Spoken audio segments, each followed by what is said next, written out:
నమస్కారం. ఈరోజు వీడియోలో నేను మరకత లింగం గురించి మాట్లాడతాను. మరకత లింగం అనేది ఆకుపచ్చ రంగులో ఉంటుంది. మరకత లింగానికి ఉన్నటువంటి విశిష్టత ఏమిటి? మనం ఆధ్యాత్మికంగా ఎదుగుతున్నప్పుడు మరకత లింగానికి మనం అభిషేకించిన, పూజించిన దానివల్ల మనం ఎలాంటి లబ్ధి పొందుతాము? ముఖ్యంగా కర్మ సంబంధాలు తీరిపోయే క్రమంలో మరకత లింగాన్ని పూజించటం వల్ల మనకి వచ్చేటువంటి అనుకూల స్థితి గాని, మనలో వచ్చేటువంటి ఆధ్యాత్మిక మార్పులు గురించి నేను చెప్తాను. అంతేకాకుండా మనం మామూలుగా గూడా శివుడికి అభిషేకించిన, మనం అర్చన చేసినా గూడా బిల్వ పత్రాల్ని వాడతాం. ఆ బిల్వ పత్రాలు వాడటం మూలంగా మనకి ఏ రకంగా అది పనికి వస్తుంది ఆ ప్రసాదం రూపంలో అనేది గూడా నేను ఈరోజు వివరిస్తాను.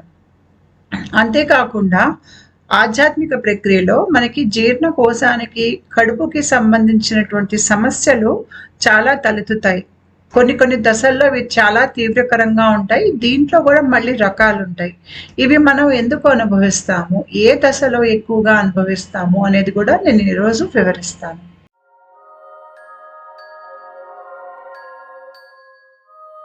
మరకత లింగానికి చాలా ప్రాముఖ్యత ఉంటుంది. మనలో స్పందనని చాలా తీవ్ర స్థాయిలో, ముఖ్యంగా మనం జీవుడి ఒక్క స్థాయిలో, మనం నాభి స్థానంలో జనన మరణ చక్రాల్లో కూరుకుని కర్మ సంబంధాల్లో ఉన్నప్పుడు ఈ స్థానం నుంచి మనకు విముక్తిని కలిగించటానికి, ఆ రకం మార్పులు మన దేహంలో జరగటానికి మరకత లింగం అనేది పూజించటం వల్ల మనకి ఆ అనుకూల పరిస్థితి మన దేహం, మనసులో ఆ మార్పులు జరుగుతాయి. మరకత లింగం పూజించటం మూలంగా మనం భాగ్యాన్నే కాకుండా ఆధ్యాత్మిక ఎదుగుదల, అంతేకాకుండా మనకి మానసిక, శారీరక స్వస్థత, ముఖ్యంగా కడుపుకు సంబంధించినటువంటి సమస్యలకి సంబంధించి మరకత లింగం అనేది ప్రభావం చాలా ఉంటుంది. కర్మ సంబంధాల నిర్మూలన, కర్మ సంబంధాలు మన జీవితంలో ఉన్నటువంటి సంతోషాన్ని హరిస్తాయి, మన శక్తిని హరిస్తాయి. మనలో ఏదైతే ఒక పొటెన్షియల్ అనేది ఉంటుందో, దేని ఆధారంగా అయితే మనం వెలగలము జీవితంలో, దాన్ని కూడా హరించేసేది కర్మ సంబంధం. మన స్వాతంత్రాన్ని, మన ఆనందాన్ని, మనని అన్ని రకాలుగా కిందకి లాగేసేటువంటి కర్మ సంబంధాల నుంచి మనం విముక్తి అనేది పొందాలి. ఇది ఆధ్యాత్మిక ప్రక్రియలో భాగం. ఇది కనుక మీరు దీనికి అనుకూలంగా గనక మీరు మారక వైపు వెళ్ళదు. ఎందుకంటే మోక్షం అంటేనే స్వతంత్రత. స్వతంత్ర స్వభావాన్ని పెంచేదే ఆధ్యాత్మిక ప్రయాణం. దానికి ఇంకో నిర్వచనం లేదు. మీరు స్వతంత్రులు కాకపోతే, అంటే మానసికంగా, శారీరకంగా, అది డబ్బు పరంగా అవ్వచ్చు, లేదు అంటే మీ ఆలోచించే విధానం కానీ, మిమ్మల్ని మీరు వ్యక్తపరచుకునే విధానం కానీ, అది ఎన్ని రకాలుగా కూడా అయి ఉండొచ్చు. మీకు ఎక్కడైతే నేను నా నిజం మాట్లాడతాను, నేను ఎవరికి భయపడను, నేను నా నిజం ఏంటి అనేది కూడా నా ఎన్నో జన్మల నాలో ఏర్పడినటువంటి ఒక మూల పదార్థం, దాన్ని మనం అంతరాత్మ అని, సోల్ అని అంటాము. దాన్ని అది వ్యక్తపరుచుకునే విధానం ఉంటుంది. అందరికీ ఒకలాగా ఉండదు. ఇది మనిషి ఏ రకంగా వాళ్ళ ఆత్మ అనేది పరిణతి చెంది ఆత్మతత్వం వైపు వెళ్ళిందో దానికి అనుకూలంగా వాళ్ళని వాళ్ళు వ్యక్తపరుచుకుంటారు. ఈ ఆత్మతత్వం ఒక్క స్వభావం ఏమిటి అంటే స్వతంత్రం. మనల్ని మనం ఉన్నట్టుగా వ్యక్తపరచుకోవటం, నేను ఇది అనేటువంటి ఒక అవగాహన మన మీద మనకు ఉండటం. అంటే ఇది మనకి మన ఇంటి నుంచి కానీ, మన పేరు నుంచి కానీ, మనం చేసే పని నుంచి కానీ వచ్చేది కాదు. ఇది నేను ఎన్నో జన్మల మీదుగా ఏ రకంగా అయితే నేను మలచబడి ఉన్నానో, నా వ్యక్తిత్వం ఏ రకంగా అయితే మార్పుకి గురి అయ్యి ఒక ఆత్మ పరిణతి చెంది ఒక ఆత్మ తత్వంగా మారిందో దాన్ని నేను వ్యక్తపరచడం, అది నా నిజాయితీ. అది వ్యక్తపరచాలి అంటే స్వతంత్రం కావాలి. మనం కర్మ సంబంధాల్లో ఉన్నంతకాలం స్వతంత్రం కాలేము. మనకి కర్మ సంబంధాలు మన జీవితంలో చాలా గొడవల్ని తెస్తాయి, బాధని తెస్తాయి, గందరగోళ పరిస్థితుల్ని తెస్తాయి. మనం చాలా రకాలుగా నష్టపోతాము. అంతేకాకుండా ఈ సంబంధాల నుంచి బయటికి రావటానికి కూడా, మనకి కోలుకోవటానికి కూడా చాలా కాలం పడుతుంది. చాలామంది కర్మ సంబంధాల్లో ఉండిపోతూ, వాళ్ళు అసలు కర్మ సంబంధాల్లో ఉన్నారన్న సంగతి కూడా వాళ్ళకి తెలియకుండా వాళ్ళ జీవితాన్ని గడిపేస్తూ ఉంటారు.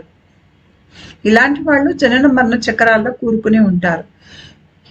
మనం ఆధ్యాత్మికంగా ఎదిగేటప్పుడు మనం ఇతరుల కంటే కూడా మనం ఎక్కువ చూడగలుగుతాం, ఎక్కువ అర్థం చేసుకోగలుగుతాం.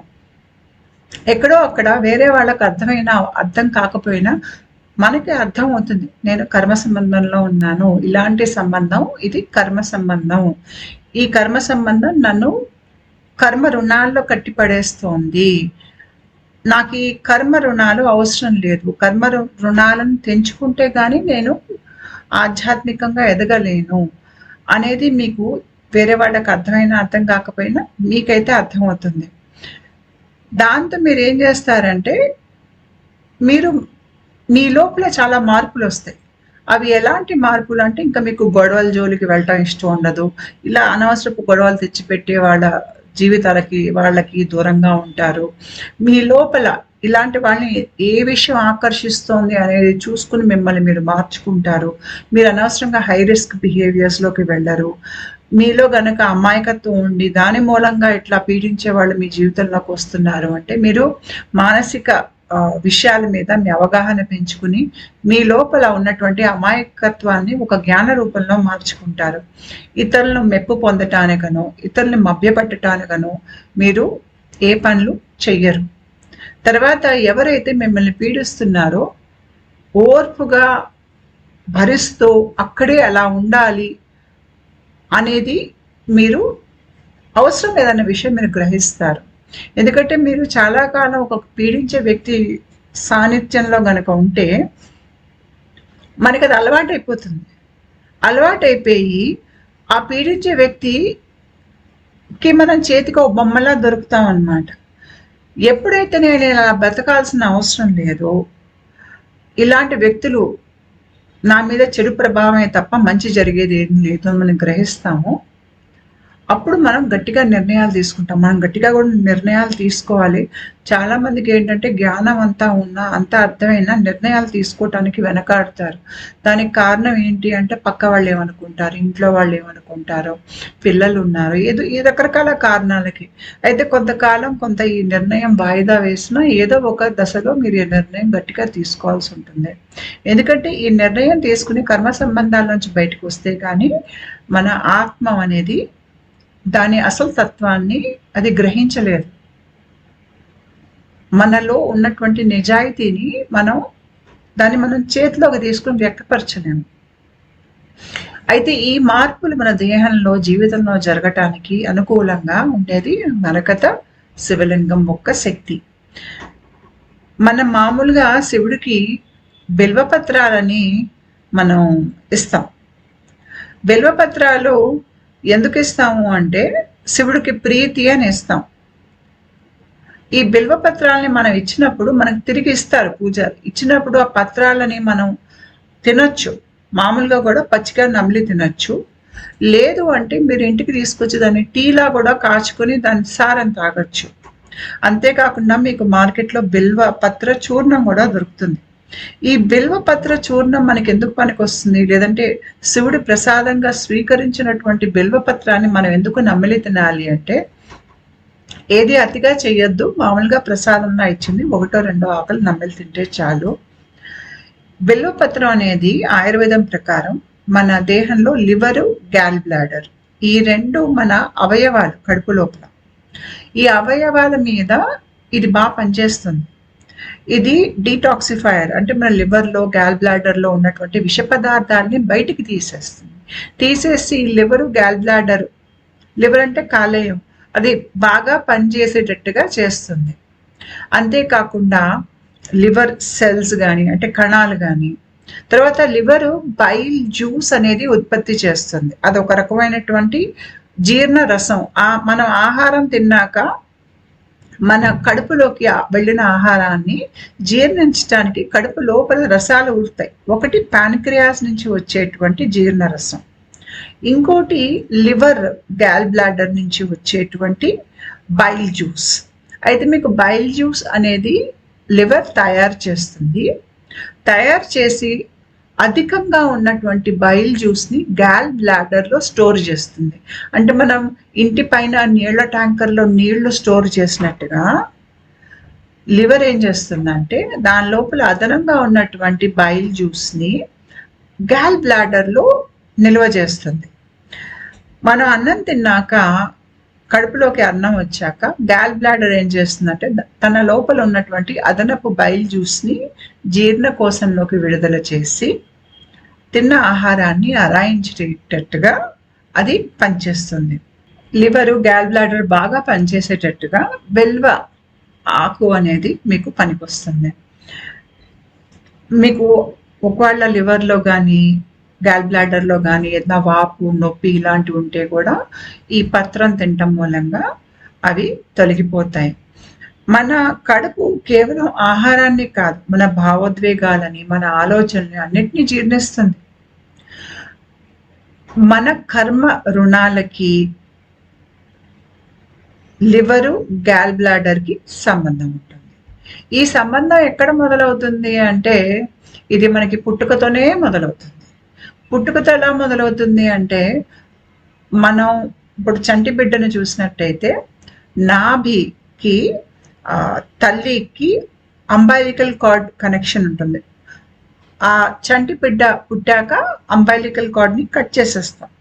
అంటే మనం భౌతికంగా ఉన్నటువంటి అంబైలికల్ కార్డ్ని కట్ చేసాం, కానీ మనకి సూక్ష్మ పరంగా కూడా ఒక అంబైలికల్ కార్డ్ ఉంటుంది.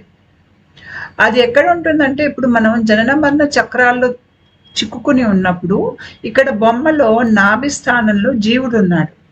ఈ జీవుడు జనన మరణ చక్రాల్లో కర్మ సంబంధాల్లో కూరుకుని పుడుతూ చేస్తూ ఉంటాడు.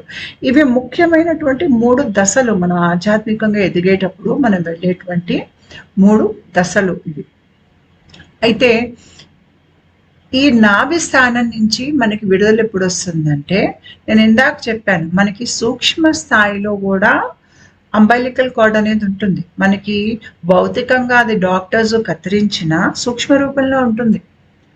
మన జీవితంలోంచి ఇంకా కర్మ సంబంధాలు వెళ్ళిపోతాయి, ఇంకా వాటికి స్థానం లేదు, మీకు స్పందన చాలా పెరిగింది అనగా మీకు ఒక కళ లాంటిది రావచ్చు. కళ లేదంటే దర్శనం, అందులో ఒక కత్తెర కానీ ఇంకేదైనా ఒకటి వచ్చి మీ సూక్ష్మ అంబైలికల్ కార్డ్ని ఇది కత్తిరించేస్తుంది.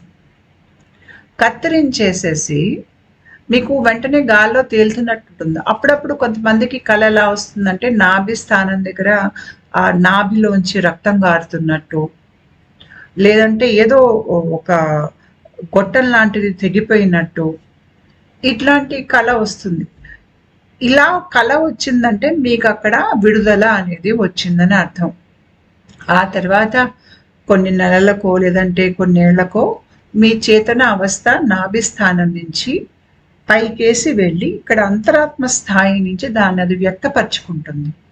నాకు నాభి కత్తిరించాక అంటే సూక్ష్మపరంగా నాకు 1.5 ఏడాది తర్వాత నా చేతనా స్థితి జీవుడి స్థాయి నుంచి అంతరాత్మ స్థాయికి పైకేసి వెళ్ళిందనమాట. అది మనుషులకు మళ్ళీ వేరు వేరుగా ఉంటుంది, అందరికీ ఒకేలాగా ఉండదు. అది వాళ్ళ శారీరక మానసిక స్థితి, ఇంకా ఎంత కర్మ రుణాలు ఉన్నాయి, దాని రకరకాల కారణాలకి ఒక్కొక్కళ్ళకి వ్యవధి ఒక్కొక్కలాగా ఉంటుంది. అయితే నేను ఇందాక చెప్పినట్టుగా మన జీర్ణం కోసం ఏం చేస్తుందంటే ఆహారాన్నే కాకుండా మన కోపాన్ని, దుఃఖాన్ని అన్నిటినీ జీర్ణిస్తుంది. పైగా మన కడుపులో ఉన్నటువంటి అవయవాలకి మన భావోద్వేగాలకి చాలా దగ్గర సంబంధం ఉంటుంది. ఉదాహరణకి గ్యాల్ బ్లాడర్ అనేది మన లోపల నిర్ణయం సరిగ్గా తీసుకోలేని ఒక స్థితికి, మన లోపల ఉన్నటువంటి ఒక జంకు భయం, ఎవరేమనుకుంటారో, నేను చేయగలనా లేదా, ఈ భయాలన్నీ మనకి గ్యాల్ బ్లాడర్ కనుక సరిగ్గా పనిచేయకపోతే ఇవన్నీ మనకు ఉంటాయి. తర్వాత మన లోపల కోపాన్ని మనం అణిచిపెట్టేసుకుని మనకి ఆక్రోశం అనేది మనం ఎక్కువ అనుభవిస్తాం. మన అనుకున్నట్టుగా మనం ఎదుటి వాళ్ళకి మంచి చేస్తాం, వాళ్ళు తిరిగి మనకి మంచి చేయలేదని, అందరూ తీసేసుకుని నన్ను నిరాదరణకి గురి చేశారని, ఇలాంటివి మనకి ఉంటాయి. మనకి కంప్లైంట్స్ ఉంటాయి. దీని మూలంగా మనలో ఆక్రోశం అనేది చాలా ఎక్కువగా ఉండొచ్చు. ఈ ఆక్రోశం, ఈ కోపం అంతా స్థానం ఏది అంటే లివర్. ఎంతగా మనలో ఆక్రోశం, కోపం పెరుగుతుందో అంతగా లివర్ సరిగ్గా పనిచేయదు. కాబట్టి ఇక్కడ నేను అవయవాలన్నీ రాశాను. ఏ అవయవాలు మనకి ఏ భావోద్వేగాలకి సంబంధించి పనిచేస్తాయనేది ఇక్కడ నేను చెప్పాను. కాకపోతే ముఖ్యంగా ఇక్కడ నేను లివర్, గాల్ బ్లాడర్ గురించి మాట్లాడుతున్నాను కాబట్టి, నేను ఇందాక చెప్పినట్టుగా మనం తల్లి గర్భం నుంచి బయటకు వచ్చినప్పుడు మన నాభి అనేది అక్కడ గొట్టాన్ని కత్తిరించినా కూడా ఆ గొట్టంలో కొంత భాగం ఉండిపోతుంది. ఉండిపోయి ఇది లివర్లో భాగంగా మారుతుంది. మీకు లివర్ చుట్టూ ఒక రౌండ్ లిగమెంట్ ఉంటుంది. ఆ లిగమెంట్ ఏం చేస్తుందంటే లివర్ని తీసుకెళ్ళి కడుపు ఆ గోడ అంటే కడుపుకి ఆ కండరానికి దాన్ని అలా అట్టిపెట్టి ఉంచుతుంది అనమాట. ఆ రూపం దాలుస్తుంది. అంటే మీ నాభిలో కొంత భాగం లివర్లోకి వెళ్ళి కలుస్తుంది. అంటే ఇక్కడ మీకు అర్థమయ్యేది ఏంటి? మీ నాభికి లివర్కి సంబంధం ఉంది. గాల్ బ్లాడర్ లివర్తో పాటు పనిచేస్తుంది. అంటే మీ నాభి స్థానం ఏ స్థానం? అది మీ జీవుడి స్థానం. ఇందాక నేను చూపించా జీవుడి స్థానం, నాభి స్థానం. అంటే ఈ జీవుడి స్థానానికి, మీ లివర్కి, మళ్ళీ అంబైలికల్ కార్డ్కి అన్నింటికి కలిపి సంబంధం ఉంటుంది. మన శారీరకంగా వచ్చేటువంటి అంబైలికల్ కార్డ్కి, ఈ దేహంతో తల్లితో ఉన్న రుణాలకి, మన పూర్వీకులతో ఉన్నటువంటి రుణాలకి అది సంబంధం. మనకి మానసికంగా మనలో ఉన్నటువంటి ఎలాంటి కర్మ సంబంధాలు మనం ఆకర్షిస్తాం, వీటన్నింటికి మన లోపల సూక్ష్మ రూపంలో ఇంకో అంబైలికల్ కార్డ్ ఉంటుంది. అదే ఆధ్యాత్మికంగా సాధన చేసినప్పుడు తెగిపోతుంది ఒక స్థాయిలో. అది తెగిపోతేనే విడుదల. అది ఎప్పుడు తెగిపోతుంది? మీకు గాల్ బ్లాడర్, లివరు, ప్యాంక్రియాస్ అవన్నీ బాగా పనిచేసినప్పుడు అది తెగుతుంది. అవి బాగా పనిచేయాలి అంటే మీరు కర్మ సంబంధాన్ని గుర్తించి వాటిలోంచి బయటకు వస్తూ ఉండాలి. ప్రాసెస్ ఇలాగే జరుగుతుంది. ఎందుకంటే కర్మ సంబంధాలు ఏం చేస్తాయంటే మిమ్మల్ని జనన మరణ చక్రాల్లో కట్టిపడేస్తాయి. కట్టిపడేసేసి మన ప్రవర్తనలు కానీ, ఆలోచనలు కానీ మనం గతంలో ఎలా చేసామో అలాగే చేస్తున్నాం. ఇప్పుడు అలాగే ఉన్నాం కాబట్టి అలాంటి పరిస్థితులను తిరిగి ఆకర్షిస్తున్నాం మన జీవితంలోకి. మనం మారినప్పుడు ఏమవుతుందంటే మన బయట పరిస్థితులు మారుతాయి. కాబట్టి ఇక్కడ మీరు అర్థం చేసుకోవాల్సింది జీవుల స్థానానికి, లివర్కి, గాల్ బ్లాడర్కి, నాభి, ఇవన్నీ మీరు గుర్తుపెట్టుకోండి. లివర్, గాల్ బ్లాడర్ ఇవేం చేస్తాయంటే మీ దేహంలో మీరు ఏదైతే ఆహారాన్ని తీసుకుంటారో దాంట్లో ఉన్నటువంటి వైటమిన్స్, న్యూట్రియంట్స్ అన్ని తీయటము, తర్వాత కొవ్వు పదార్థాలని కరిగించటము, లేదంటే వాటిని ప్రాసెస్ చేయటము. లివర్ అనేది బైల్ జ్యూస్ని తయారు చేస్తుంది. ముఖ్యంగా మన దేహంలో కొవ్వు కరగటానికి ఇప్పుడు మనం నెయ్యి తింటాము, నూనెలు తింటాము, కొవ్వు పదార్థాలు. ఈ కొవ్వు పదార్థాలు కనుక సరిగ్గా జీర్ణించలేదనుకోండి, మనకి అది కడుపు మీద కొవ్వులాగా కడుపు పెద్దదవుతుంది, పొట్ట పెద్దదవుతుంది. అదే శరీరం కనుక కొవ్వుని చక్కగా జీర్ణించింది అనుకోండి, అప్పుడు ఏమవుతుంది? అది ఇంకా మీకు కొవ్వు పేరుకోదు ఒంట్లో. అలా ఉండాలి అంటే మీకు గాల్ బ్లాడరు, లివర్ బాగా పనిచేయాలి. ఇక్కడ మీకు బొమ్మలో, మొదటి బొమ్మలో ఆకుపచ్చ రంగులో కనిపిస్తుంది చూడండి, అదే గాల్ బ్లాడర్. మనం కనుక నిత్యం ఇప్పుడు ఒక స్ట్రెస్లో ఉన్నాం అనుకోండి, ఎప్పుడు ఒక ఒత్తిడి, ఆందోళన లాంటి పరిస్థితుల్లో బ్రతుకుతున్నాం అనుకోండి, ఎప్పుడు నిత్యం గొడవలు, అది ఉండాలా పోవాలా అర్థం కాని స్థితి, ఇలాంటి స్థితిలో ఉన్నప్పుడు ఏమవుతుందంటే మనకి శరీరంలో సింపథెటిక్ నర్వస్ సిస్టమ్ అనేది యాక్టివేట్ అయి ఉంటుంది. సింపథెటిక్ నర్వస్ సిస్టమ్ అనేది మనం బయట ప్రపంచంలో పనిచేసేటప్పుడు వీకో స్థితిలో మనకి అలర్ట్గా ఉండటానికి పనిచేసేది సింపథెటిక్ నర్వస్ సిస్టమ్. అయితే సింపథెటిక్ నర్వస్ సిస్టంలో ఫైట్ అండ్ ఫ్లైట్ మెకానిజం ఉంటుంది. అంటే మనకి ఏదైనా ప్రమాదం పొంచి ఉంది, మనకి ఏదైనా ప్రమాదం, ఒక పులి వచ్చి మన ముందు నించుంటుంది అంటే మనం ఏం చేయాలి? మనం పరిగెత్తాలి, లేదంటే పులి మనని తినేస్తుంది. ఆ పరిగెత్తడానికి కావాల్సినటువంటి అదనపు శక్తి, తర్వాత మీకు బ్లడ్ ప్రెషర్ పెరగటము, శ్వాస ఎక్కువ సార్లు తీసుకోవటము, మీకు భయంతో కళ్ళు విచ్చుకోవటము, ఈ శరీరంలో మార్పులన్నీ మనకి సింపథెటిక్ నర్వస్ సిస్టమ్ యాక్టివేట్ అయినప్పుడు అవుతాయి. ఇవే మార్పులు మనకి ఆగ్రహం కలిగినప్పుడు, దుఃఖం వచ్చినప్పుడు కూడా దగ్గర దగ్గర ఇలాంటి మార్పులే మనకి వస్తాయి దేహంలో. ఎందుకంటే మన శరీరానికి నిజంగా పులి ముందు నించోవటం, లేదంటే ఒక మనిషి ముందు నించుని గొడవ చేస్తే ఆ వచ్చేటువంటి మనలో స్పందన ఉంటుంది చూడు, రెండు ఒకే రకంగా ఉంటుంది. అంటే ఇక్కడ మనకి శరీరానికి ఎట్లా అనిపిస్తుందంటే నేను ప్రమాదంలో ఉన్నాను అనగా శరీరం అదే రకంగా ప్రతిస్పందిస్తుంది. అయితే ఇలా ఉన్నప్పుడు ఏమవుతుందంటే నిత్యం ఇంట్లో గొడవలు పెట్టేవాళ్ళు, దెబ్బలాట్లో, ఆఫీస్లో అయినా కూడా మీకు ఇదే స్థితిలో మీకు రోజుకి చాలా కోపం వచ్చింది అనుకోండి, సింపథెటిక్ నర్వస్ సిస్టమ్ యాక్టివేట్ అవుతుంది.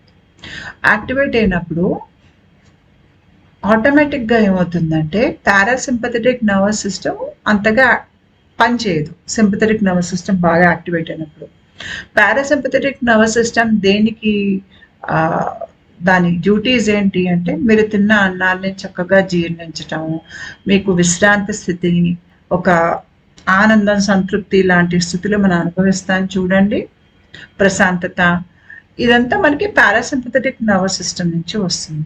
అయితే చాలా అతిగా మీకు సింపథెటిక్ నర్వస్ సిస్టమ్ యాక్టివేట్ అయి ఉండటం మూలంగా ఇది ఎక్కువ యాక్టివేట్ అయినప్పుడు మనం తిన్న ఆహారం సరిగ్గా జీర్ణించలేము. ఇందాక చెప్పాను, మనం ఆహారం తీసుకున్నాక ప్యాంక్రియాసు, లివరు, గ్యాల్ బ్లాడరు, అవి రసాలు అనేవి మనకి జీర్ణకోశంలోకి, కడుపులోకి విడుదల చేస్తాయి. ఇవి సరిగ్గా విడుదల చేయలేవు. ఎందుకంటే సింపథెటిక్ నర్వస్ సిస్టంలోకి మన దేహం వెళ్ళినప్పుడు మీకు డైజెషన్ అనేది, జీర్ణ వ్యవస్థ అనేది మీకు దాని పని అంత ముఖ్యం అవ్వదు అక్కడ, అది సెకండరీ అయిపోతుంది. అయిపోయి ముందు ప్రమాదం నుంచి తప్పించుకోవటమే మన మనస్సు, దేహం కోరుకుంటుంది. కాబట్టి సింపథెటిక్ నర్వస్ సిస్టమ్ యాక్టివేట్ అయి ఉంటుంది. ఇలా ఎక్కువగా ప్రతిరోజు కోపం, దుఃఖం, ద్వేషం, ఏదో ఈర్ష్య, అసూయ, బాధ ఇలాగే ఉన్నాం అనుకోండి, సింపథెటిక్ నర్వస్ సిస్టమ్ ఎక్కువ యాక్టివేట్ అవుతుంది. అలాంటప్పుడు ఏమవుతుందంటే గ్యాల్ బ్లాడరు దాని లోపల ఉన్నటువంటి రసాలని, బైల్ జ్యూస్ని అది విడుదల చేయలేదు. కొంత చేస్తుంది, కొంత చేయలేదు. పూర్తిగా విడుదల కానీ ఆ బైల్ జ్యూస్ ఏమవుతుంది, లోపల ఉండిపోయేది గ్యాల్ స్టోన్గా మారుతుంది. మనం కనుక ప్రశాంతంగా ఉన్నాం అనుకోండి, తినేటప్పుడు ప్రశాంతంగా తిన్నాం అనుకోండి, తిన్న తర్వాత ప్రశాంతంగా ఉన్నాం అనుకోండి, లివరు, గ్యాల్ బ్లాడర్ ఇవన్నీ చక్కగా పనిచేస్తాయి. లివర్ కనుక మనం ఎప్పుడు నిత్యం ఒక ఒత్తిడిలో ఉన్నట్టయితే, ముఖ్యంగా కర్మ సంబంధాలు ఉన్నప్పుడు ఏమవుతుందంటే దాంట్లో వాపు అనేది వస్తుంది. మీకు కడుపు లోపల బ్యాక్టీరియా మారిపోతుంది. కార్టిజాల్ అనేటువంటి ఒత్తిడికి గురి చేసేటువంటి హార్మోన్ మనలో ఎక్కువగా ఉత్పత్తి అవుతుంది. చాలా మంది కర్మ సంబంధాల్లో ఉండి పీడింపబడ్డ వాళ్ళు, వాళ్ళ లివర్ రిపోర్ట్స్ కనుక చూసుకుంటే అందులో వాళ్ళకి ఫ్యాటీ లివర్ డిజీజ్ అనేది ఉంటుంది. ఈ ఫ్యాటీ లివర్ డిజీజ్ అంత పెద్ద ప్రమాదకరం కాదని కొట్టిపారేస్తారు చాలా మంది. కాకపోతే ఫ్యాటీ లివర్ డిజీజ్ కనుక ఎవరికైనా ఉందంటే వాళ్ళు కర్మ సంబంధాల్లో ఉన్నారు, వాళ్ళు పీడింపబడి ఉన్నారన్న సంగతి వాళ్ళు అర్థం చేసుకోవాలి. అంతేకాకుండా ఫిబ్రోసిస్ అని, తర్వాత లివర్, గ్యాల్ బ్లాడరు, మీకు ఈ ప్యాన్క్రియాస్ అవ్వచ్చు, కొద్దిగా సెల్యులర్ డ్యామేజ్ లాంటిది ఉండొచ్చు. అయితే ఇక్కడ ఇంకోటి, బైల్ జ్యూస్ నేను ఇందాక చెప్పినట్టుగా మనం తినే కొవ్వు పదార్థాలని అది జీర్ణిస్తుంది. కాబట్టి ఇవి కనుక సరిగ్గా పనిచేయలేదు అనుకోండి, కొంతమందికి ఏమవుతుందంటే వాళ్ళు తినే కొవ్వు పదార్థాలు సరిగ్గా అరగక అవి అదనపు కొవ్వుగా పెద్ద పొట్టు వచ్చేస్తుంది. చాలా మంది దుఃఖంలో ఉన్న వాళ్ళకి పెద్ద పొట్టు ఉంటుంది. కొంతమందికి ఏమవుతుందంటే ఉన్న గ్యాల్ బ్లాడర్ ఇంకా సరిగ్గా పనిచేయకపోతే వాళ్ళు విపరీతంగా వాళ్ళకి వెయిట్ లాస్ వచ్చేసేసి వాళ్ళు కొవ్వు తినలేకపోతారు. కొవ్వు తినలేని స్థితిలోకి వెళ్ళి వాళ్ళు కావాలని కొవ్వుని అవాయిడ్ చేయటము, నాకు తింటే పడట్లేదు కొవ్వు అని మానేస్తారు. ఇవన్నీ కూడా గ్యాల్ బ్లాడర్ సరిగ్గా పనిచేయక ఒత్తిడిలో ఉంటే కనుక వచ్చేటువంటి మార్పులు. అంతేకాకుండా అంటే నేను చెప్పే కొన్ని సిమ్టమ్స్ ఆధ్యాత్మిక ప్రక్రియలో ఉన్న వాళ్ళకి వస్తాయి.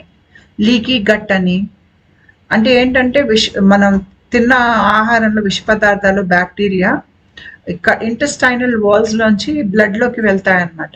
దానివల్ల కొన్ని సమస్యలు వస్తాయి. అంతేకాకుండా గాల్ బ్లాడరు సరిగ్గా పనిచేయలేదు అనుకోండి, మనకి బ్రెయిన్ ఫాగ్ వస్తుంది. బ్రెయిన్ ఫాగ్ అంటే ఏంటంటే మనకి బుర్ర సరిగ్గా పనిచేయదు. మనకి చిన్న చిన్న లెక్కలు కూడా వేయలేని స్థితిలో ఉంటాం. ఎవరైనా ఏదైనా చెప్తే టక్కని మర్చిపోతాం, ఏది గుర్తుకు రాదు, చాలా విషయాలు వెళ్ళిపోతాయి తలలోంచి. మనం ఒకప్పుడు చాలా తెలివిగా చాలా క్లాస్ ఫస్ట్ వచ్చిన వాళ్ళం కూడా ఇప్పుడు చిన్న చిన్నవి కూడా గుర్తు పెట్టుకుని చేయలేని స్థితికి వెళ్ళిపోతాం. దీనికి కారణం బ్రెయిన్ ఫాగ్, బుర్ర సరిగ్గా పనిచేయదు. ఏదో మెదడు అంతా ఏదో మబ్బు పట్టినట్టుగా ఉంటుందన్నమాట.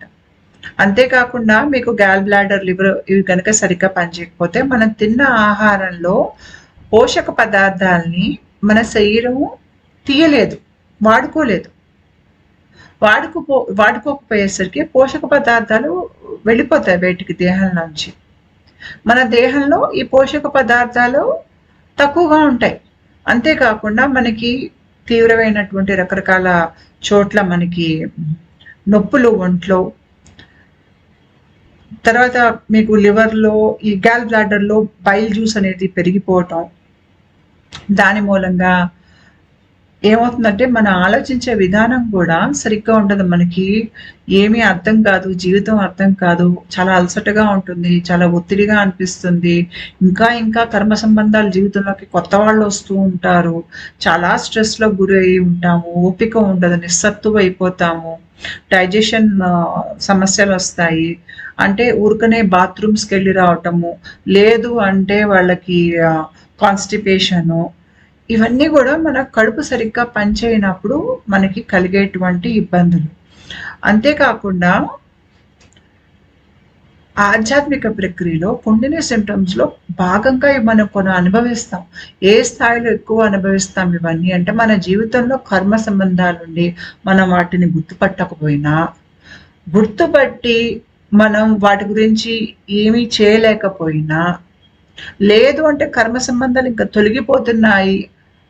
తొలగిపోయే ముందు మీకు ఈ సమస్యలు చాలా ఎక్కువగా ఉంటాయి. కర్మ సంబంధాలు తొలగిపోయి మీకు ఈ ఇందాక చెప్పాను సూక్ష్మ రూపంలో కూడా మీకు అంబాలికల్ కార్డ్ ఉంటుందని, అది వచ్చి కత్తిరించాక ఇవి చాలా మటుకు వెళ్ళిపోతాయి ఈ సమస్యలని. మనకి అంబాలికల్ కార్డ్ కోసేశాక, అంటే చంటి పిల్లాడప్పుడు అంబాలికల్ కార్డ్ కోసేశాక కొంతకాలానికి నాభి మీకు లోపలికి వెళ్తుంది, లోతుగా ఈ మొదటి బొమ్మలో చూపించినట్టుగా లోపలికి వెళ్తుంది. మనకి కర్మ సంబంధాలు తీరిపోతాయి అనగా మనకి కొన్ని కళలు వస్తాయి. ఎందుకంటే మీకు ఆధ్యాత్మిక ప్రక్రియలో కళలు అనేవి ఖచ్చితంగా వస్తాయి, వేరు చేయలేం వాటిని మనం. మీరు ప్రక్రియలో ఏ దశలో ఎక్కడ ఉన్నారో దానికి తగ్గటువంటి కళలు మీకు వస్తాయి. చాలా మందికి ఆకుపచ్చ శివలింగం కనిపిస్తుంది.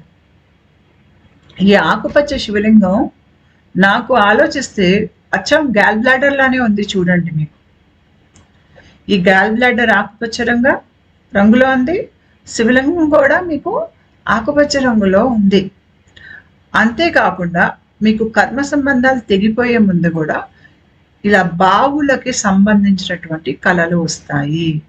ఒక బావిలో మీకు నీళ్లు ఉండటం, ఆ నీళ్ళు ఏంటి, మనలో ఇంకా భావోద్వేగాలు ఉన్నాయి, మనల్ని ఇంకా వేరే వాళ్ళు దాంట్లోకి వాళ్ళు ఒక బకెట్ వేసి నీళ్లు తోడుకుంటున్నారు అంటే ఇంకా వాళ్ళు మనల్ని, మన ప్రాణాలని హరించేవాళ్ళు, మన మానసిక స్థితిని ఏమార్చాలి అని చూసేవాళ్ళు ఇంకా మన జీవితంలో కర్మ సంబంధాల రూపాల్లో ఉన్నారు అన్న విషయం మీకు కథ తెలియజేస్తుంది.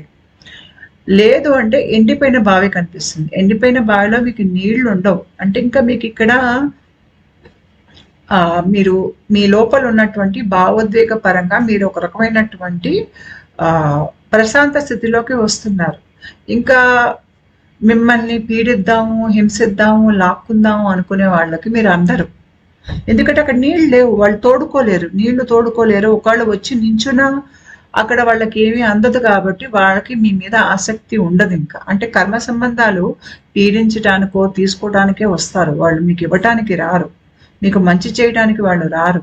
కాబట్టి ఇంకా మిమ్మల్ని పీడించినా మీరు ఆ స్థితిలో మీరు లేరు అనుభవించే స్థితిలో మీరు లేరు, మీ నుంచి వాళ్ళకి ఏది రాదు అంటే వాళ్ళు వెళ్ళిపోతారు. కాబట్టి ఇక్కడ మీకు ఖాళీ బావి అనేది కనిపిస్తుంది. అంటే ఇంకా మీకు మీ లోపల ఉన్న అటాచ్మెంట్ స్టైల్స్ కానీ, మీరు మనుషుల్ని, కర్మ సంబంధాల్ని ఎందుకు మీరు ఆకర్షించేవాళ్ళు అనేది ఇప్పుడు మీకు అర్థమై అది మీరు మార్చుకున్నారు లోపల. ఉదాహరణకి ఒకరికి చాలా కరుణ జాలి, నిజంగానే వాళ్ళు మంచి మనసుతో కరుణ జాలి ఎక్కువ ఉన్నటువంటి మనుషులు ఉన్నారనుకోండి, వాళ్ళు కరుణ జాలి ఉన్న వాళ్ళు పక్క వాళ్ళకి సహాయం చేస్తారు, చాలా తేలిగ్గా వాళ్ళు పక్క వాళ్ళకి వాళ్ళ చేతిలో ఇస్తారు. దీని మూలంగా ఏంటంటే వాళ్ళు వాళ్ళ జీవితంలోకి అందరినీ తీసుకునే వాళ్ళనే ఆకర్షిస్తారు. ఇచ్చేవాళ్ళు ఎవరు వాళ్ళ జీవితంలోకి రారు, తీసుకునే వాళ్ళే వస్తారు. ఊరికనే అప్పనంగా తీసుకుందాం అని వచ్చేవాళ్ళు ఇచ్చేవాళ్ళని గౌరవించరు, వాళ్ళని తిట్టేసి వెళ్ళిపోతారు అవసరం తీరిపోతే. ఇంకా పెట్టలేదు, ఇంకా చెయ్యలేదు అని నిష్ఠూరాలు పెట్టి వెళ్ళిపోతారు. వాళ్ళకి ఏమి కృతజ్ఞత భావం కూడా ఉండదు వాళ్ళల్లో చాలా మందికి. కాబట్టి ఇలా కరుణామూర్తులుగా చాలా కాలం బ్రతికాక వీళ్ళకి తిరిగి వెనక్కి ఏం రాదు. వీళ్ళకి పీడింపబడి ఉంటారు, లేకపోతే ఉన్నది పోగొట్టుకుని ఉంటారు, ఆరోగ్యాలు పాడైపోతాయి, చుట్టుపక్కల ఇంకా ఇస్తారు, ఇంకా పెడతారని లాక్కోవడానికి వచ్చే వాళ్ళే వస్తారు.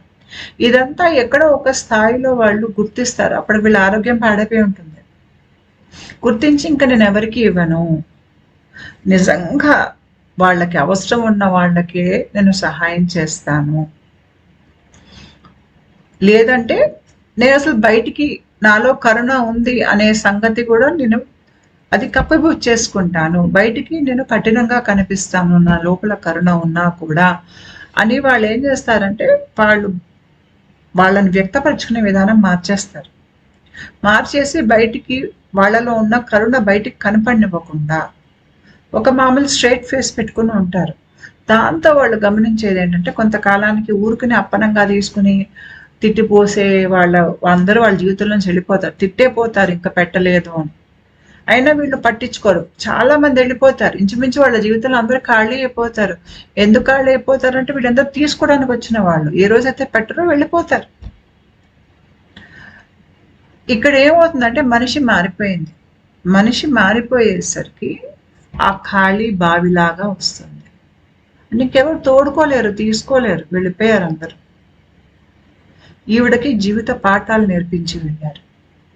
ఆ పాఠాలతో తర్వాత ఆవిడెవరికైనా సహాయం చేయాలన్నా ఇవ్వాలన్నా కూడా ఆ ఎదుటి మనిషికి తీసుకునే అర్హత ఉందా లేదా అనేది చూస్తారు ఆవిడ.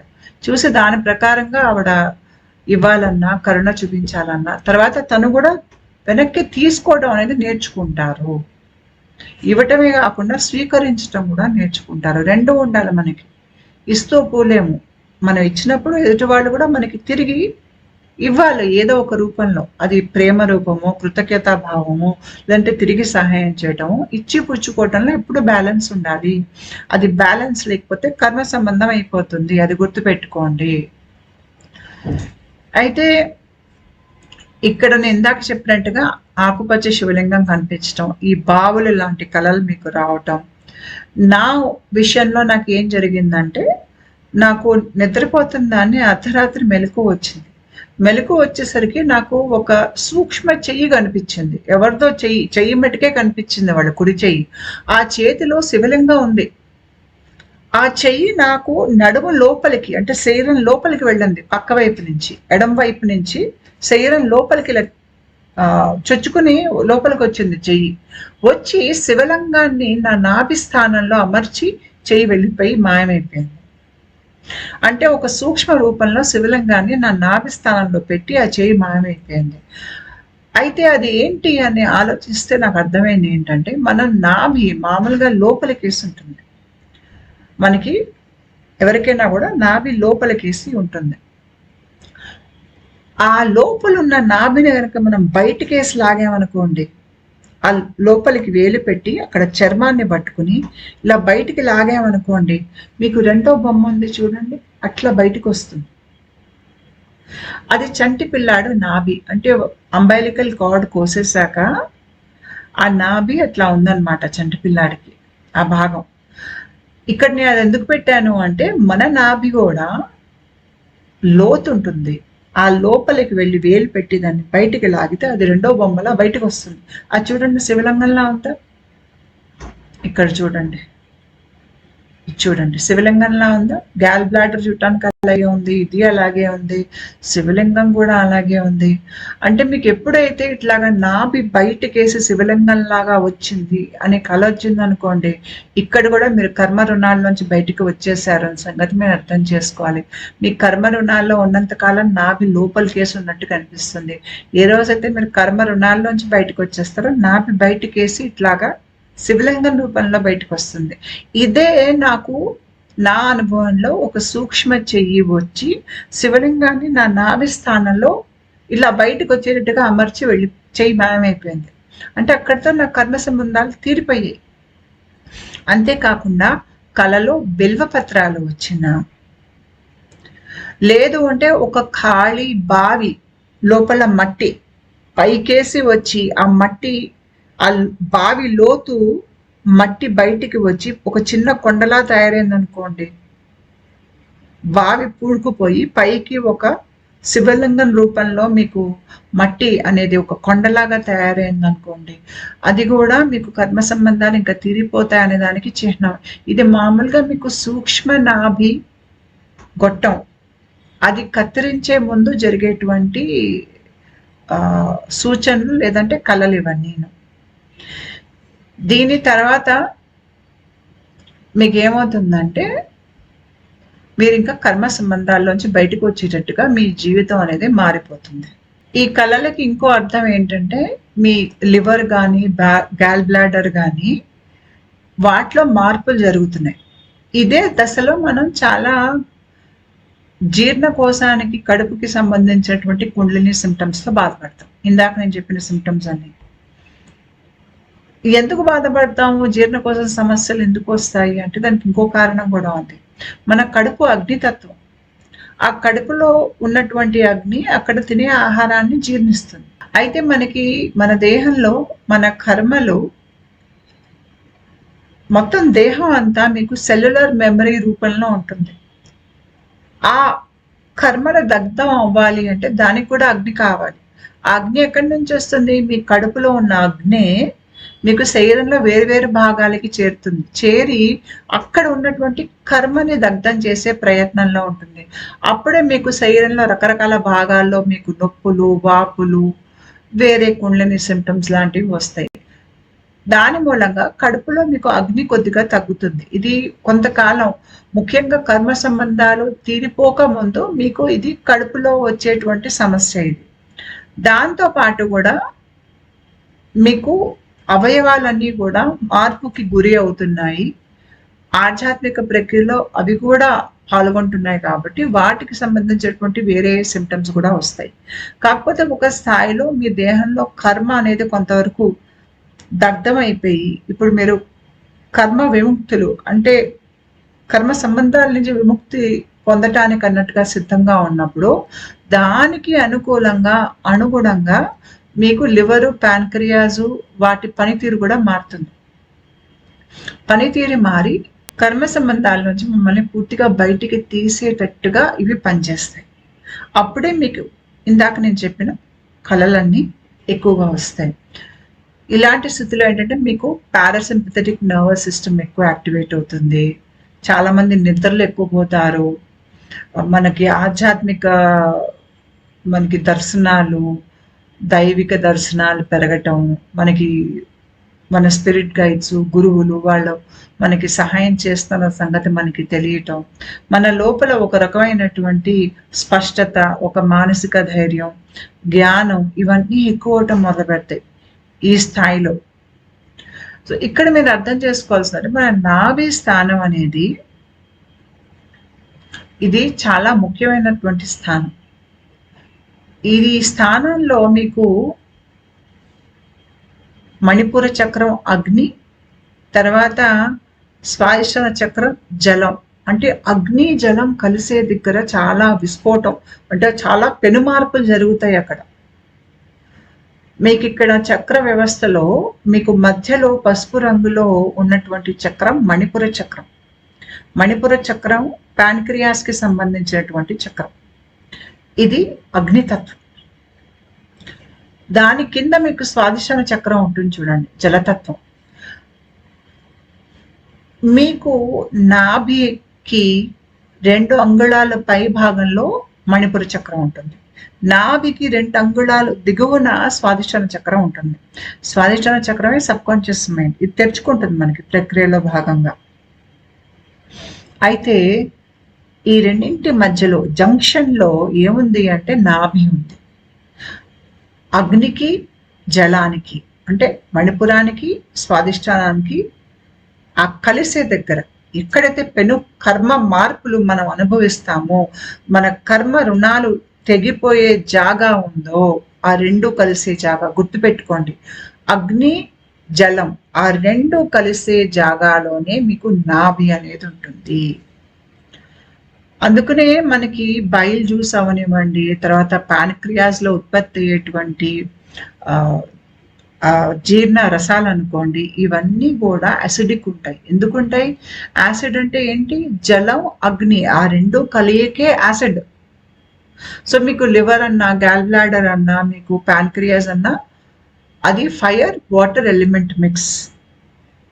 కర్మ సంబంధాలు, మీరు తీవ్రమైనటువంటి కర్మ సంబంధాలు అనుభవించే దశలు, కర్మ రుణాలు తెగిపోయేటువంటి దశలు, ఇవన్నీ కూడా అగ్ని నీరు కలిసి ఒక ఏదైతే ఒక కెమిస్ట్రీ తయారు చేస్తాయో మన దేహంలో, మన జీవితంలో, దాని వల్ల వచ్చినటువంటి విషయాలే ఇవన్నీ.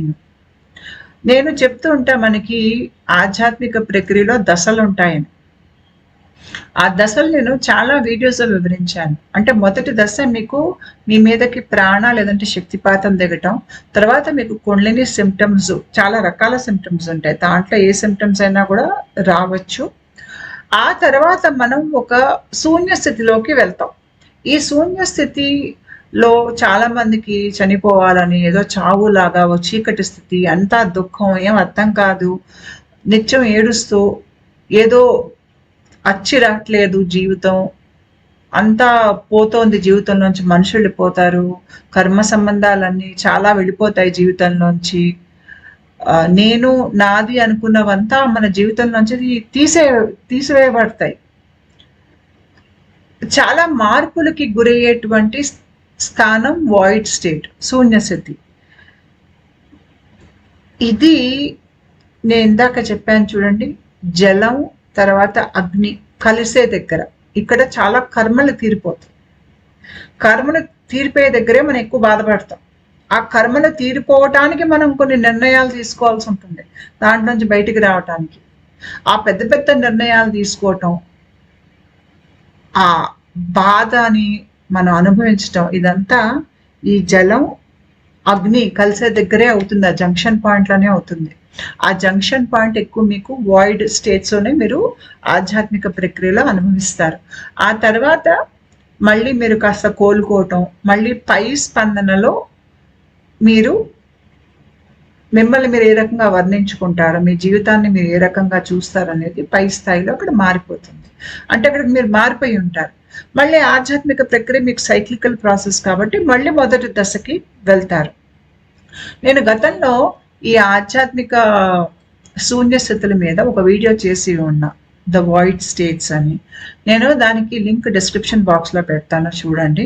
అంతేకాకుండా ఈ శూన్య స్థితులకి ధూమావతి దేవి అమ్మకి ఉన్న సంబంధం ఏంటో కూడా నేను ఇంకో వీడియో చేసి ఉన్నాను, దానికి కూడా లింక్ నేను పెడతాను, ఆ వీడియో కూడా చూడండి.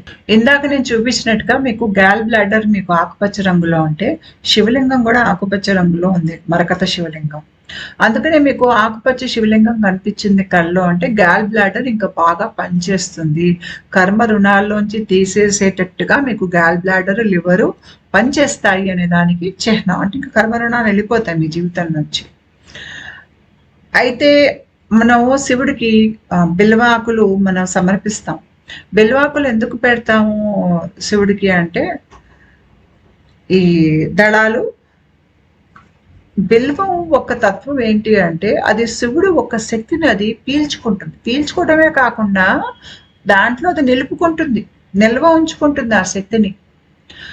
అది మనం ప్రసాదం రూపంలో మనం పూజారి మనకి ఇచ్చినప్పుడు మనం ఆకులు తిన్నా ఆ శివుడి యొక్క శక్తి మనలో నిండుకుంటుంది. లేదంటే మీరు ఇంటికి వచ్చి దాన్ని టీలా కూడా చేసుకోవచ్చు. అంతేకాకుండా ఇందాక నేను చెప్పినట్టుగా ఈ ఆకులు మన గాల్ బ్లాడర్, లివర్ ఫంక్షనింగ్ కి చాలా ముఖ్యం. అందుకని కర్మ సంబంధాల్లో ఉన్నవాళ్ళు, ఆ కర్మ సంబంధాల నుంచి బయటికి ఎలా రావాలో తెలియని వాళ్ళు చాలా మంది తరచూ శివాలయాలకి వెళ్ళి అక్కడ శివుడి దగ్గర పెట్టిన బిల్వపత్రాలని ప్రసాదం రూపంలో స్వీకరించినా కూడా అది వాళ్ళకి చాలా మేలు చేస్తుంది.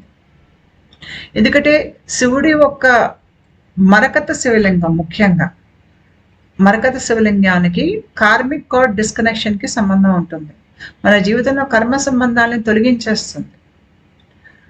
తొలగించేసి గాల్ బ్లాడర్, లివర్ ఫంక్షనింగ్, మన ఆధ్యాత్మికంగా ఎదగటానికి అన్నట్టుగా ఆ శివలింగం ఒక శక్తి పనిచేస్తుంది. అంతేకాకుండా మనకి నవగ్రహాల్లో బుధుడు ఉంటాడు. బుధుడు కూడా చూసారంటే మీకు ఆకుపచ్చ రంగులో ఉంటాడు. బుధుడు దేనికి సంకేతం అంటే మన లోపల ఉన్నటువంటి విచక్షణ, పై స్థాయి తెలివి, జ్ఞానం. మనం జీవితాన్ని బాగా అర్థం చేసుకోవాలి అంటే మనకి బుధుడి ఒక్క ఆశీర్వచనం కావాలి. ముఖ్యంగా కర్మ సంబంధాల్లో ఉండే వాళ్ళకి బుర్ర సరిగ్గా పనిచేయదు. వాళ్ళకి జ్ఞానపరంగా వాళ్ళు ఆలోచించలేరు. ఎందుకంటే నిత్య నరకంలా జీవితం ఉన్నప్పుడు జ్ఞానం గురించి ఎవరు ఆలోచిస్తారు? వాళ్ళ లోపల ఉన్న విషయాలు కూడా, మంచిని కూడా వాళ్ళు మర్చిపోతారు. అలాంటి స్థితిలో వాళ్ళు ఉంటారు. అలాంటప్పుడు వాళ్ళు పై స్థాయి జ్ఞానం, తెలివి ఇవన్నీ వాళ్ళకి అందుబాటులో ఉండవు. బుధుడి జపం చేసిన ఇక్కడ మనకి ఏమవుతుందంటే నిత్యం భయంలో, ఆందోళనలో ఉండి మనలో ఉన్న జ్ఞానాన్ని మనం అందుకోలేని స్థితిలో ఉన్నప్పుడు బుధుడిని కనుక మీరు మంత్ర జపం చేసిన లేదంటే నిత్యం స్మరించినా కూడా మనకి ఇక్కడ బుద్ధి చక్రం ఉంటుంది. అంటే ఇది ఆజ్ఞా చక్రం, దానిపైన బుద్ధి చక్రం ఉంటుంది. అది యాక్టివేట్ అయిందనుకోండి, మన లోపల పై స్థాయి జ్ఞానాన్ని, తెలివిని మన కడుపులోంచే, మన పాన్క్రియాస్ అంటే మనకి ఇక్కడ మణిపుర చక్రానికిను ఇక్కడ బుద్ధికి సంబంధం ఉంటుంది, లింక్ ఉంటుంది లోపల. అది యాక్టివేట్ అవుతుంది. అది యాక్టివేట్ అవ్వాలన్నా కూడా మీరు కర్మ సంబంధాల నుంచి బయటికి రావాలి అన్నప్పుడు మీరు పాఠాలు నేర్చుకోవాలి, జీవిత పాఠాలు. ఆ జీవిత పాఠాలు నేర్చుకోవడానికి మీకు కడుపు నుంచి ఇక్కడికి మీకు కనెక్షన్ యాక్టివేట్ అవుతుంది. ఇది నేను ఒక వీడియోలో వివరించి ఉన్నాను. శాకంబరి దేవి అమ్మ వీడియోలో ఇది నేను వివరించాను, అది ఎలా జరుగుతుంది అనేది. నేను దాని లింక్ కూడా పెడతాను డిస్క్రిప్షన్ బాక్స్లో, చూడండి. అయితే బుధుడి ఒక్క రంగు, మరకత శివలింగం ఒక్క రంగు, రెండు ఆకుపచ్చ. మన లోపల ఉన్నటువంటి గాల్ బ్లాడర్, లివరు సరిగ్గా పనిచేయాలి అంటే మనం మన జంకు భయాల్లోంచి బయటకు వచ్చి సరిగ్గా నిర్ణయాలు తీసుకోవాలి. అనవసరంగా మనం ఆక్రోశంలో మనలో అలాగా ఉండిపోకుండా మనలో ఉన్న ఆక్రోశాన్ని మనం విడుదల చేసి, మనలో ఉన్న కోపానికి మనం ఒక రకంగా దాన్ని ఇలా గుండె స్థాయికి తీసుకెళ్ళి దాన్ని మనం ఒక అవగాహనగా, పాఠాలుగా దాని రూపం మనం మార్చచ్చు. అది ఎక్కడ చేయొచ్చు అంటే అనాహత చక్ర భాగంలో చేయొచ్చు. మీకు అనాహత చక్రం చూశారు అంటే కనుక అనాహత చక్రం కూడా మీకు ఆకుపచ్చ రంగులోనే ఉంటుంది. మీకు బుధుడు ఆకుపచ్చ రంగే, మీకు మరకత లింగం ఆకుపచ్చ రంగే, మళ్ళీ మీకు అనాహత చక్రం కూడా ఆకుపచ్చ రంగే ఉంటుంది. మనలో ఇవన్నీ చేయాలి అంటే బుద్ధి బాగా పనిచేయాలి. మరకత లింగం ని కొలవటం మూలంగా మనలో బుద్ధి కూడా పెరుగుతుంది. ఎందుకంటే మీకు మరకత లింగానికి ఉన్న ఆకుపచ్చ రంగే మీకు బుద్ధుడికి కూడా ఉంటుంది. మీరు మరకత శివలింగాన్ని పూజించినప్పుడు ఆ పూజలో భాగంగానే మీకు బుధుడి ఒక్క ఆ శక్తి ఏదంటే మంచి నిర్ణయాలు తీసుకునేటువంటి శక్తి, మిమ్మల్ని మీరు స్పష్టంగా మీ నిజాన్ని పరచుకోగలిగేటువంటి శక్తి, లౌక్యం, బయట పరిస్థితుల్ని అర్థం చేసుకునేటువంటి శక్తి మీలో పెరుగుతుంది. ఇలా పెరుగుతుంది. మీకు అవగాహన పెరుగుతోందంటే మీ లోపల డైజెస్టివ్ ట్రాక్ బాగా పనిచేస్తున్న సంగతి మీరు అర్థం చేసుకోవాలి. మన మానసిక స్థితికి, మన జీర్ణకోశానికి సంబంధం ఉంటుంది. మనం గనక కర్మరుణాల్లో ఉంటే మనకి జీవితం అర్థం కానట్టుగా, ఎటు పోవాలో తెలియనట్టుగా, అగమ్య గోచరంగా ఉంటుంది. ఎప్పుడైతే మనకి జీర్ణ వ్యవస్థ వాటి పనితీరు మారుతుందో, ప్యాన్క్రియాస్ సరిగ్గా పనిచేస్తాయి, లివర్ సరిగ్గా పనిచేస్తుంది, గ్యాల్ బ్లాడర్ సరిగ్గా పనిచేస్తుంది. ఇవన్నీ పనిచేస్తున్నప్పుడు ఏమవుతాయంటే, మనకి జీర్ణం సరిగ్గా అవుతున్నప్పుడు, మనకి మన భావోద్వేగాలు, ఆలోచనలు కూడా చక్కగా జీర్ణం అవుతాయి. దానివల్ల మనకి జీవితానికి ఒక దశ, దిశ అన్నీ రావటం మొదలవుతాయి. మనకి ఎక్కువ అవగాహన అనేది పెరుగుతుంది. సో, మనం మరకత లింగం మీద మనం ధ్యానం చేసినా, భక్తితో కొలిచినా కూడా మనలో బుధుడి ఒక శక్తి పెరుగుతుంది. దాని మూలంగా మనకి ప్రశాంతత, మనకి మంచి చెడు విచక్షణ, ఎవరైనా మనల్ని ఏమార్చే ఒక ఉద్దేశంతో మన దగ్గరికి వస్తే మనం వాళ్ళని ముందే గుర్తుపట్టేస్తాం. ఎందుకు? ఈ శక్తి తెలివి మనకి ఎక్కడి నుంచి వస్తుంది? బుద్ధుడి నుంచి వస్తుంది. మన లోపల ఉన్నటువంటి కోపాన్ని, ఆక్రోశాన్ని, దాన్ని రూపం మార్చుకోగలుగుతాం. మనము ఆ శక్తి కనుక మనకి ఇక్కడే ఉండిపోయింది అనుకోండి, కింద చక్రాలు అంటే మనకి నాభి స్థానంలో శక్తి అంతా అక్కడ ఉండిపోయింది అనుకోండి, నాడుల్లో పైకేసి ప్రవహించకుండా, అదక్కడ కోపంగా, ఆక్రోశంగా ఉంటుంది.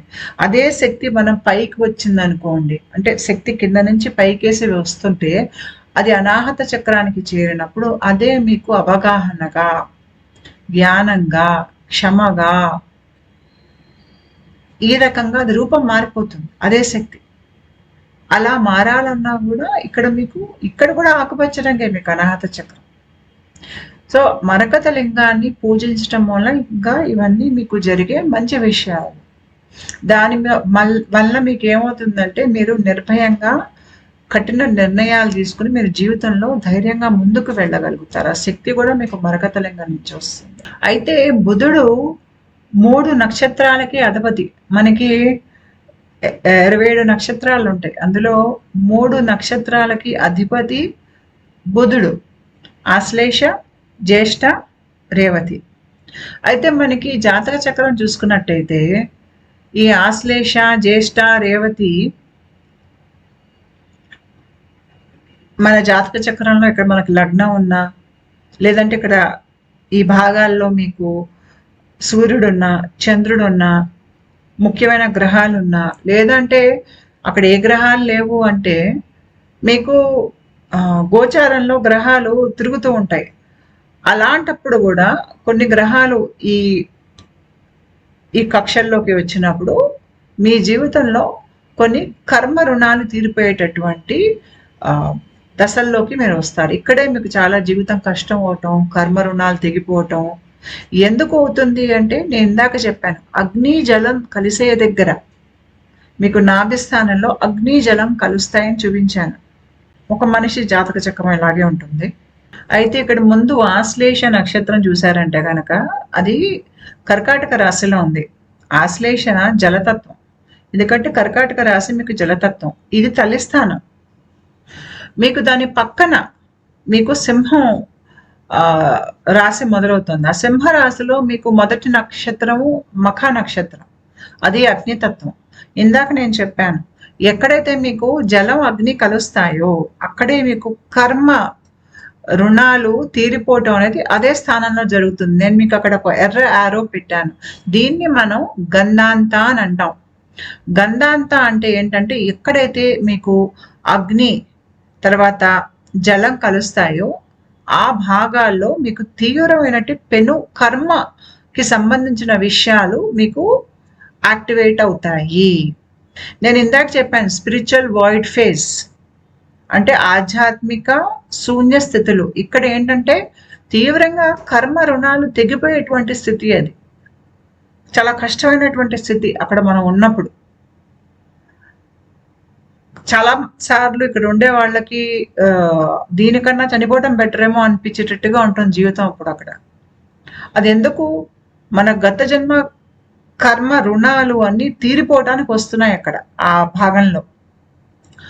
అయితే ఒక మామూలు మనిషి ఎవరికైతే ఆధ్యాత్మిక ప్రక్రియ జరగట్లేదో వాళ్ళకు గనక వాళ్ళ లగ్నం కానీ, చంద్రుడు కానీ, సూర్యుడు కానీ ఈ స్థానంలో ఉన్నాడనుకోండి, వాళ్ళకి గత జన్మ కర్మాలు వాటి శేషం వాళ్ళకి ఈ జన్మలో దుఃఖాల రూపంలో, నష్టాల రూపంలో, ఏదో ఒక గొడవల రూపంలో వస్తుంది. వాళ్ళు తీవ్రమైనటువంటి వస్తు రూపానికి సంబంధించి, మనిషి సంబంధ బాంధవ్యాలకు సంబంధించి వాళ్ళు కష్టాలు అనుభవిస్తారు. అది ఆధ్యాత్మికంగా పెంచేటువంటి కష్టాలు కాదవి. ఎందుకంటే వీళ్ళు జనన మరణ చక్రాల్లో కూరుకుని ఉన్నారు కాబట్టి వాళ్ళకేదో ప్రాపంచిక సమస్యలు గాను, ఆరోగ్య సమస్యలు గాను రకరకాల రూపాల్లో వాళ్ళని కొంతకాలం బాధ పెట్టేటట్టుగా వస్తాయి. కానీ ఆధ్యాత్మిక ప్రక్రియ వాళ్ళకి ఏమవుతుందంటే ఇంకా ఆఖరి జన్మల్లోకి వస్తున్నాం కాబట్టి మనం ఇంకొన్ని జన్మలు ఎత్తేది లేదు కాబట్టి మన కర్మశేషం అంతా ఈ జన్మలోనే దగ్ధమైపోవాలి. కాబట్టి ఇది మనకి ఇంకా చాలా ఎక్కువగా వస్తుంది. అందుకనే మన ఆధ్యాత్మిక శూన్య స్థితుల్లోకి వెళ్ళినప్పుడు ఒంటరిగా ఉండటానికి ఇష్టపడతాం. ఎవరితో కలవటానికి మాట్లాడటానికి కూడా ఇష్టపడం మనం.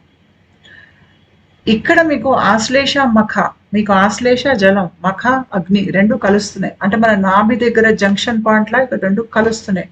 ఆ కలిసే దగ్గర మనకి చాలా మనలో పెను మార్పులు వస్తాయి ఈ దశలో. ఎలా అంటే మన భావోద్వేగాల్లో మునిగిపోతున్నట్టుగా, భావోద్వేగాల్లో కుట్టుకుపోతున్నట్టుగా, మన మీద మనకి కంట్రోల్ లేనట్టుగా, జీవితాన్ని మనం కంట్రోల్ చేయలేని స్థితిలో ఎటెళ్తున్నామో అర్థం కాకుండా విపరీతంగా ఏడుస్తూ, ఇక్కడ ముఖ్యంగా తల్లి వైపు నుంచి సమస్యలు అనేవి చాలా ఎక్కువగా ఉంటాయి. అంతేకాకుండా ఇదే స్థానంలో మనకి హార్ట్ అవేకనింగ్ అనేది ఇక్కడ అయ్యే అవకాశం ఎక్కువ ఉంటుంది. ఎందుకంటే మీకు లియో దానికి మనకి గుండెకి సంబంధం ఉంటుంది. ఇక్కడ హార్ట్ అవేకనింగ్ అనేది ఎక్కువ ఉంటుంది. అయితే మీరు మీ జాతక చక్రాన్ని ఒక మంచి జ్యోతిష్కుడికో లేదా మంచి జ్యోతిష్యం వచ్చినటువంటి ఒక స్త్రీకో చూపించండి. వాళ్ళకి ఆధ్యాత్మిక ప్రక్రియ మీద అవగాహన ఉండాలి, జ్యోతిష శాస్త్రం కూడా బాగా తెలిసి ఉండాలి. అలాంటి వాళ్ళ కనుక మీరు మీ జాతక చక్రం చూపించినట్టయితే మీరు ఈ ఆధ్యాత్మిక ప్రక్రియలో మీరు శూన్య దశల్లోకి వెళ్ళేటువంటి ఆ స్థితులు ఏమిటి అనేది మీరు ముందే అర్థం చేసుకుంటే, దానికి తగ్గట్టుగా మీరు మానసికంగా తయారుగా ఉంటే గనక కొంతవరకు మీరు అవగాహనతో ఈ ప్రక్రియలో ముందుకు వెళ్తారు. కాకపోతే బాగా జ్యోతిష శాస్త్రం మీద పట్టు ఉన్న వారికి చూపించండి. ఆశ్లేష నక్షత్రం అనేది నాగ దేవతలకి సంబంధించినటువంటి లింక్ ఉంది ఇక్కడ. నాగదేవతలకి జ్ఞానం చాలా ఎక్కువగా ఉంటుంది. వాళ్ళకి గుహ్య విద్యలు, నిగూఢ జ్ఞానము ఇవన్నీ చాలా ఎక్కువగా ఉంటాయి. అంతేకాకుండా ఆధ్యాత్మిక ప్రక్రియకి సంబంధించినటువంటి దీక్షలు కానీ, అందుకనే చాలా మందికి ఎవరికైతే ఆశ్లేష నక్షత్రంలో వాళ్ళు పుడతారో, చంద్రుడు ఉంటాడో అక్కడ, ఇలాంటి వాళ్ళకి ఆధ్యాత్మిక ప్రక్రియ లేదంటే కుండలిని ప్రక్రియ తేలిగ్గా జరుగుతుంది. ఇలాంటి వాళ్ళు మరకత లింగానికి పూజించాలి. ఎవరైతే ఆశ్లేష నక్షత్రానికి వాళ్ళకి లగ్నము సూర్యుడో చంద్రుడో ఉంటాడో వాళ్ళు తప్పక మరకత శివలింగానికి పూజించాలి. ఎందుకంటే ఈ ఆశ్లేష నక్షత్రం శక్తి చాలా ఎక్కువ ఉంటుంది. ఆ శక్తిని మనం ఆధ్యాత్మిక శక్తిగా మార్చుకోవాలి. ఆధ్యాత్మిక శక్తి మనలో ఎన్నో జన్మాల కర్మల నుండి మనకి విముక్తినిచ్చి మనలో స్వస్థతను పెంచుతుంది. ఆ రకంగా ఆశ్లేష నక్షత్రం ఒక శక్తిని మార్చడానికి మరకత లింగం పూజించడం అనేది బాగా పనికొస్తుంది. అంతేకాకుండా ఆశ్లేష నక్షత్రం మీ గ్యాల్ బ్లాడర్ ఫంక్షనింగ్, తర్వాత మీ కడుపు ఫంక్షనింగ్, ఏదైతే మనకి కర్మ సంబంధాల నుంచి బయటికి రావటానికి అవసరమో ఆ ఫంక్షనింగ్ అంతా కూడా ఆశ్లేష నక్షత్రం ఒక అధీనంలోకి వస్తుంది. మనలో కుండలిని ప్రక్రియ, ఆధ్యాత్మిక ప్రక్రియ అనేది జరగటము, మనలో ఇతరులకి అందనటువంటి అలౌకిక జ్ఞానం మనం అందుకోగలిగేటువంటి శక్తి, మనలో ఉన్నటువంటి భావోద్వేగాల్ని మనం రూపం మార్చుకుని వాటిని జ్ఞానంగానో అవగాహనగానో మార్చుకోగలిగేటువంటి శక్తి, ఇదంతా కూడా మీకు మరకత లింగాన్ని పూజించడం వల్ల వస్తుంది. మనము ఆధ్యాత్మిక ప్రక్రియలో పాముల్ని చూస్తాం. ఇది మామూలే, టాప్ డౌన్ అవేకనింగ్ అయినా కుండలిని జాగతం అయినా పాముల్ని చూస్తాం. నాగశక్తికి కుండ్లిని ట్రాన్స్ఫర్మేషన్కి సంబంధం ఉంటుంది. ఇదంతా నాగశక్తి. మనకి నాడుల్లో ప్రాణ ప్రవాహం పైకేసి ప్రవహించడం, ఇది మనకి నాగుల రూపంలో కనిపిస్తుంది. ఆ శక్తి ఆశ్లేష నక్షత్రంలో ఎక్కువ ఉంటుంది. ఆశ్లేష నక్షత్రాన్ని ఇంగ్లీష్లో కాన్స్టలేషన్ హైడ్రా అని అంటారు. తర్వాత జ్యేష్ఠ నక్షత్రం వృశ్చిక రాశిలో వస్తుంది. ఈ వృశ్చిక రాశిలోనే సబ్కాన్షియస్ మైండ్ అనేది ఇక్కడే ఉంటుంది మనం రాశుల పరంగా చూస్తే. మూలా నక్షత్రం ధనుస్సు రాశిలో ఉంటుంది మీకు, సజిటేరియస్. అయితే ఇక్కడ కూడా మీరు చూసారంటే మీకు జ్యేష్ఠ జలతత్వం, మూల అక్కడ రాశి ఒక అగ్నితత్వం, ఆ రెండు కలిసే దగ్గరే మళ్ళీ మీకు ఇక్కడ ఇది కూడా ఇంకో గంధాంత పాయింట్. ఇక్కడ కూడా మీకు ఎర్రారో పెట్టాను నేను. ఇక్కడ మీకు తండ్రికి సంబంధించినటువంటి కర్మ, తండ్రి తాలూకు అన్నీ. అంతేకాకుండా మనం మన లోపల నేను అనుకున్నదంతా ముక్కలై విరిగి పడిపోవటం, మనకి భౌతికంగా చాలా విషయాలతో సంబంధాలు తెగిపోవటం, మనం జీవితాన్ని ప్రశ్నించుకోవటం, మనల్ని మనం ప్రశ్నించుకోవటం, ఇదంతా కూడా ఇక్కడికి సంబంధించింది. అంటే మీకు మీ జాతకంలో గ్రహాలు సంచరిస్తున్నప్పుడు వీటిలోంచి వెళ్తుంటే, ఈ గంధాంత పాయింట్స్ లోంచి వెళ్తున్నప్పుడు, ముఖ్యంగా మీరు ఆధ్యాత్మిక శూన్యస్థితుల్లో ఉన్నప్పుడు ఆ గ్రహాలు మీకు ఆ ప్రతిఫలాలను ఇస్తాయి. ఏ గ్రహం అయితే అక్కడ ఉందో ఆ ప్రతిఫలాన్ని అది ఇస్తుంది అనమాట. ఇక్కడ ఈ మూల జ్యేష్ఠ మధ్యలో లగ్నం ఉన్నవాళ్ళు కానీ, చంద్రుడు ఉన్నవాళ్ళు కానీ, సూర్యుడు ఉన్నవాళ్ళు కనుక ఉంటే వాళ్ళ జాతక చక్రంలో, లేదంటే ఏదైనా కొన్ని ముఖ్యమైనటువంటి గ్రహాలు ఇక్కడ గనక ఉన్నట్టయితే, ఇందాక నేను చెప్పినట్టుగా అగ్ని జలం కలిసే దగ్గర మీకు అదొక ఒక కర్మ గట్టిగా ముడి అనేది అక్కడ ఉండటం వల్ల ఆ ముడి విడిపోతున్నప్పుడు మీ జీవితంలో ప్రకంపనలు లాంటివి వచ్చేటువంటి ఒక స్థితి మూలంగా ఇలాంటి స్థితుల్లోనే మనలో చాలా అద్భుతమైనటువంటి మార్పులు జరుగుతాయి. అంటే ఎంత శక్తి విడుదలవుతుందంటే ఈ స్థితుల్లోంచి మనల్ని అమాంతంగా మన అలౌకిక స్థితుల్లోకి తీసుకెళ్లేటువంటి శక్తి ఈ స్థితుల్లో ఉంటుంది. అది ఎలాంటి శక్తి ఎలా పనిచేస్తుందంటే మనల్ని పూర్తిగా మార్చేస్తుంది, మలిచేస్తుంది. మన లోపల కుండలిని జాగృతం, ఆధ్యాత్మిక జాగృతం తీసుకొస్తుంది. మనలో ఎన్నో జన్మాల స్వస్థతను తీసుకురాగలిగినటువంటి శక్తి ఇక్కడ ఉంటుంది. అంతేకాకుండా మీకు మనిషి మానసిక స్థితులని అర్థం చేసుకోగలిగేటువంటి తెలివి మీలో పెంచుతుంది.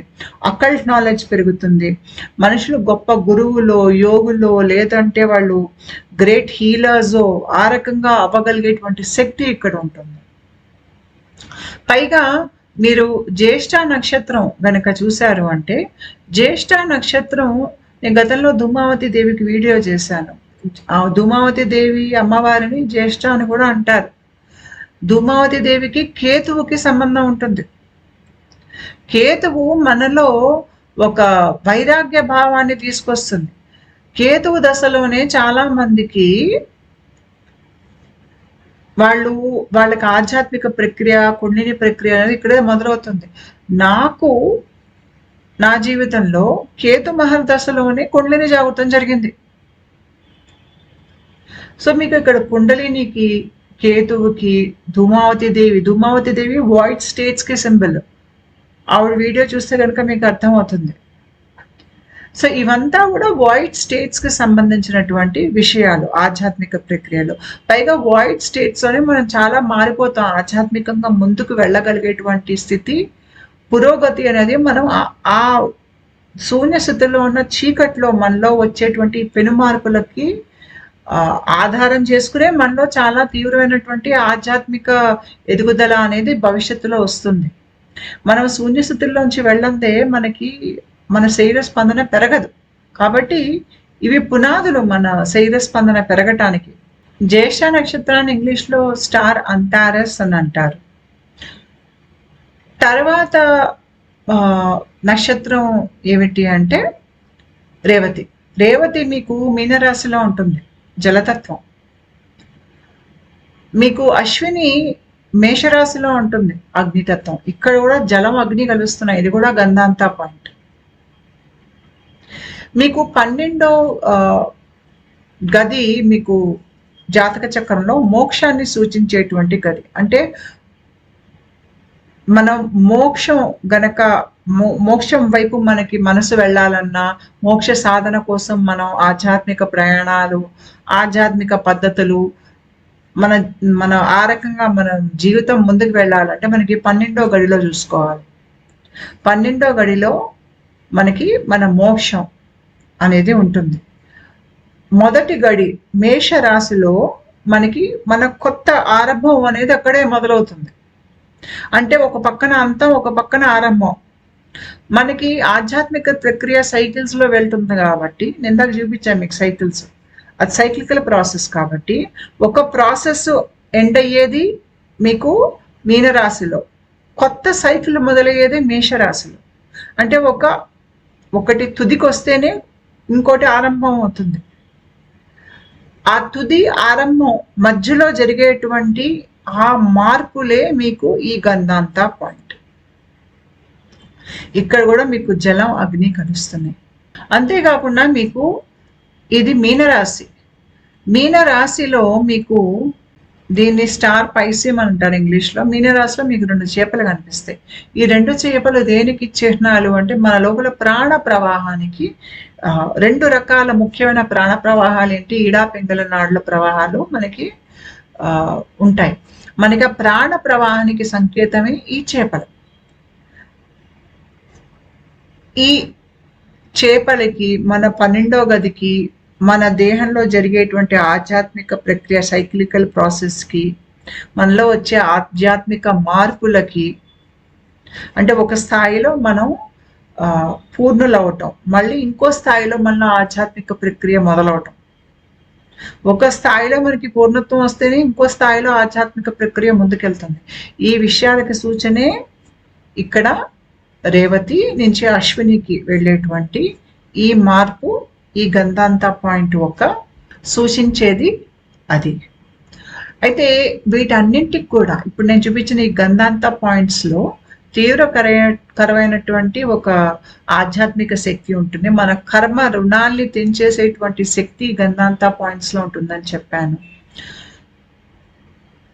మీకు ఈ గంధాంత పాయింట్స్ ఒక శక్తి మీ మీద ఏ రకంగా పనిచేస్తుంది, మీరు ఏ నక్షత్రంలో పుట్టారు, ఏ దశల్లో దాని ప్రభావం ఉంటుంది అని తెలియాలి అంటే మీరు ఒక ఆస్ట్రాలజర్ని కలవండి. అయితే ఇక్కడ మరకత లింగం ఏంటంటే మనకి ఈ కార్మిక్ పాయింట్స్ ఏవైతే ఉన్నాయో నేను చూపించాను చూడండి, రెడ్ ఆరో వేసి గంధాంత పాయింట్స్ అని. ఆ కార్మిక్ పాయింట్స్లో మనం ఆ శూన్య స్థితుల్లో ఉన్నప్పుడు ఇక్కడ చూడండి ఎర్ర ఆరోస్ పెట్టాను. అక్కడ మీకు మరకత లింగాన్ని పూజించినట్టయితే మీకు చాలా మంచి జరుగుతుంది.